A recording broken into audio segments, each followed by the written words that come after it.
North Korean leader Kim Jong Un crossed into Vietnam Tuesday after a marathon train journey for a second summit showdown with Donald Trump, with the world looking for concrete progress over the North's nuclear program.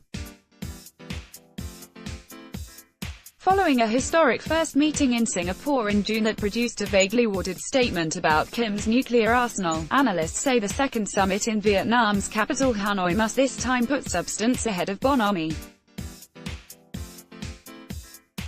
Kim's trademark olive green train chugged into the Vietnamese station of Dong Dang following a 4,000-kilometer, 2,500-mile, 2.5-day odyssey shrouded in secrecy.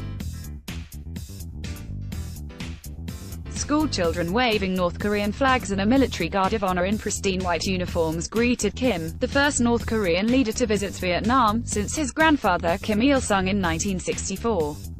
Security was ultra-tight with scores of heavily armed Vietnamese soldiers and police guarding the site. Authorities have shut down the 170-kilometer stretch of road to Hanoi that Kim is due to take. Trump was taking a more conventional route to the meeting on Air Force One and was expected to arrive in Hanoi late Tuesday. He tweeted he was looking forward to a very productive second meeting with Kim. The U.S. president again dangled the carrot of economic progress for North Korea if it gives up its nuclear program. With complete denuclearization, North Korea will rapidly become an economic powerhouse, tweeted Trump. Without it, just more of the same. Chairman Kim will make a wise decision. Relations between the two mercurial leaders have undergone a dramatic turnaround, from flinging personal insults and threats of destruction to Trump declaring he had fallen in love with Kim after their Singapore get-together. But many North Korea watchers dismiss the Singapore summit as a piece of political theater that failed to produce a concrete roadmap to denuclearization and stress that the Hanoi meeting must deliver more. The window for diplomatic progress with North Korea will not remain open indefinitely. The second summit between President Donald Trump and Chairman Kim Jong Un must emphasize substance over pageantry, said Kelsey Davenport from the Arms Control Association. Concrete details about the summit have been few and far between, but White House spokeswoman Sarah Sanders told reporters aboard Air Force One that the two leaders would have dinner together on Wednesday with close advisors. No testing, we happy. Diplomatic progress since Singapore has floundered on the definition of denuclearization. Stephen B. Agan, the U.S. Special Representative for North Korea, acknowledged last month that Pyongyang and Washington did not have a shared agreement of what denuclearization entails.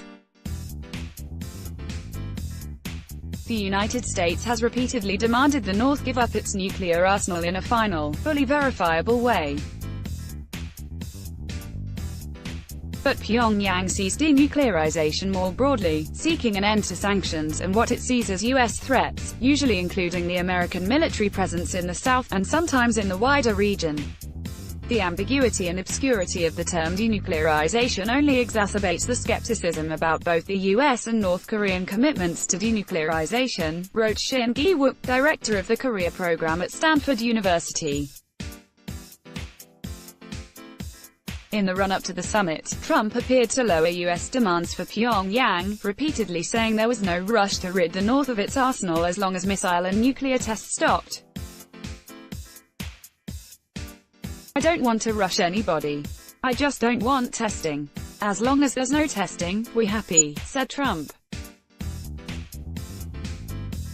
He also hinted that more summits would follow the Hanoi meeting, reducing expectations of a dramatic breakthrough in the Vietnamese capital. Pyongyang insists it has already taken major steps, by not testing ballistic missiles or nuclear weapons for more than a year, and blowing up the entrances to its atomic test site.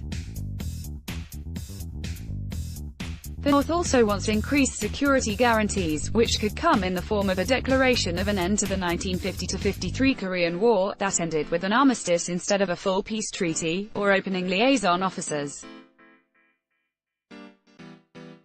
"I believe that the possibility is there," South Korea's presidential Blue House spokesman Kim Kyom told reporters about a formal declaration to end the war.